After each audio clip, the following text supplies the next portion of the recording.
So, pangalawa itong barko na dumating. Meron isang barko na color blue. Ito yung dumating pangalawa. Tapos ito yung barge crane. Ito yung maglulubong sa yung bakal na dinala sa barko para sa paggawa ng foundation ng tulay. So ito yung Samal Island. Ito yung dito lalanding ang tulay.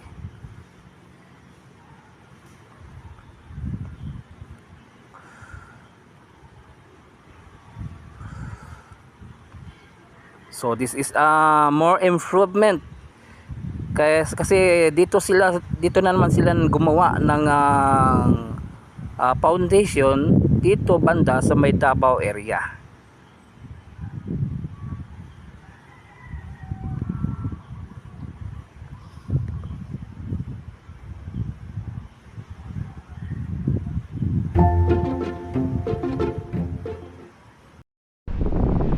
안녕하세요 여러분. 잘 지냈어요? 먹고 싶어? 행복해서. Welcome to my channel, Chris Pico TV. Please subscribe, like, and share. So nandito naman tayo sa may SM Lanang. Tingnan natin ang Mega World dito. Pero hindi ito yung target point natin sa vlog ngayon. Ang target natin is yung Samal Island Bridge Connectors. Kung ano na yung improvement sa proyekto. So tara, let's go. Simulan natin.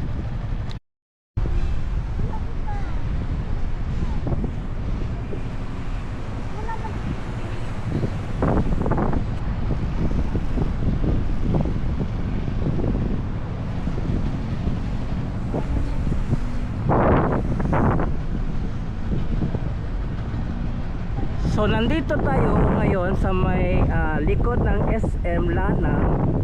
Ito yung SM Lanang. Then ito yung Mega World dito sa likod ng SM. Ito yung mga building dito, nagtatayuan dito.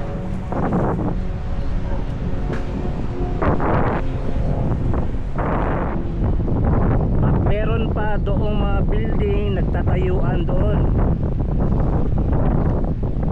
Natin.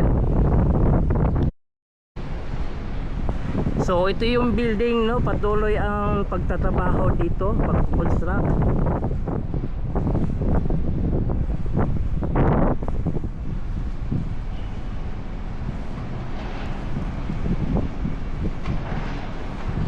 Shore Lake Drive. Dito lang sa likod sa SM Lanang. Tingnan natin yung ibang building. At dito naman mayroong ginagawang building naman dito. Katabi lang dito ng building.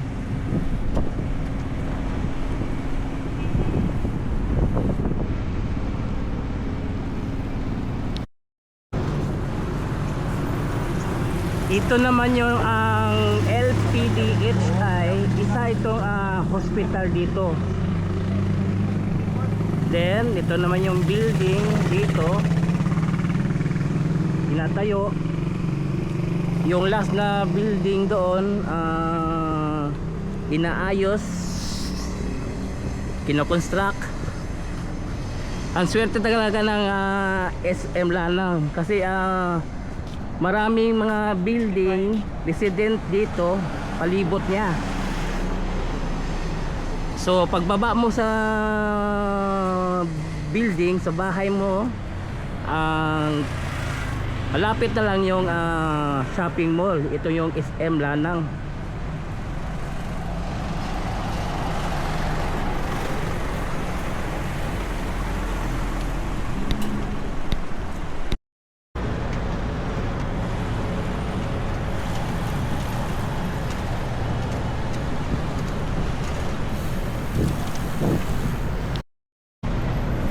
Ngayon, patungo naman tayo sa may Lanang Davao Beach Club, yung ginagawang tulay. So tingnan natin yung improvement. So ito yung warehouse nila dito, no, dito sa SIDC.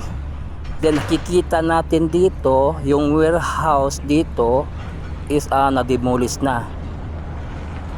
Ito nakikita natin natanggal na yung warehouse dito.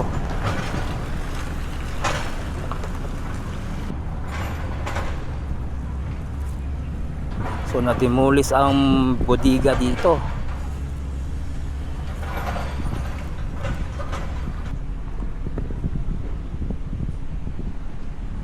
So clearing operation na ang lugar.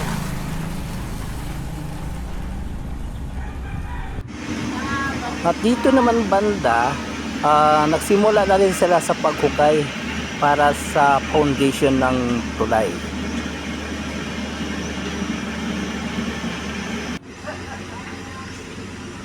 So ito, hinuhukay nila yung foundation ng para sa tulay.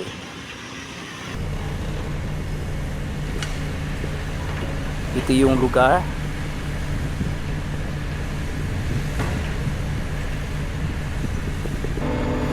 Yan, ito yung pinaghukayan.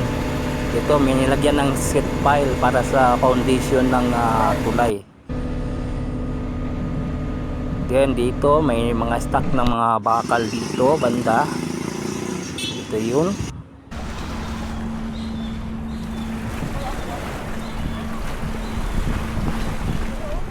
So nakikita natin dito, no, ito yung barko, may dala mga kagaminto, materials para gamitin dito. So dito naman banda sila sa may Davao, beside nagawa ng pundasyon para sa poste. Yung last vlog natin, doon sila sa kabila sa may bandang Samal, gumawa sila ng pundasyon. Ngayon dito naman sila banda sa Davao area. Ito yung crane papunta dito sa Davao Beach Club, dito sa Lanang. So ito yung barko na may karga-kargang mga kagaminto. Then ito yung crane, yung tumataas, barge crane. Then meron ding maliit na barge crane. May nakalagay na flag ng Pilipinas. So dito sila naggawa ulit ng pundasyon ng tulay, Davao Samal Connectors.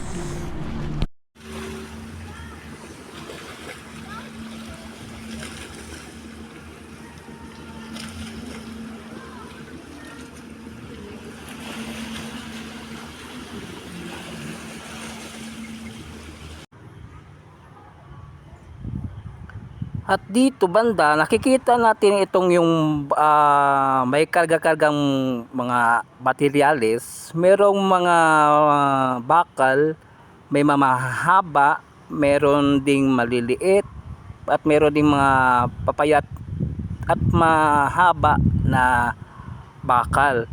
Ito yung gagamitin nila sa paggawa ng foundation ng tulay dito sa gitna ng dagat. Ito yung barge.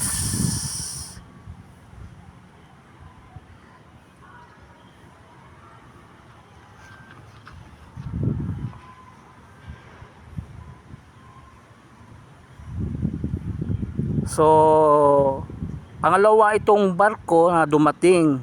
Meron isang barko na color blue. Ito yung dumating pangalawa. Tapos ito yung barge crane. Ito yung maglulubong sa yung bakal na dinala sa barko para sa paggawa ng foundation ng tulay.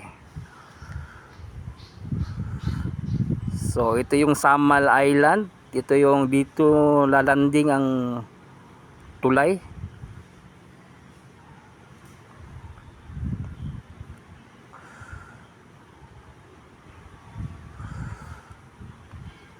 So this is more improvement.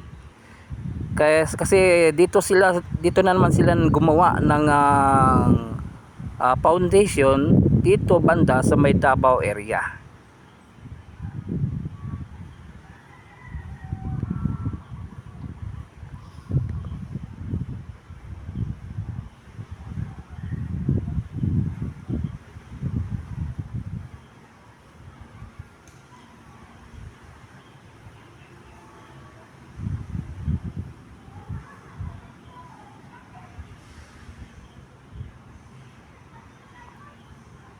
So yun.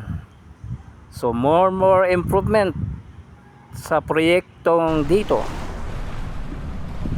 So nakita natin ang improvement dito sa Davao Bridge Connector to Samal Island.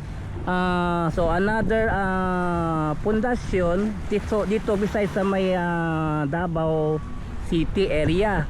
Then ito yung barge na may dalang mga tubo na malalaki para sa paggawa ng pundasyon ng tulay. Yan, nakita din natin yung doon sa loob, nag-umpisa na sila sa paghukay ng para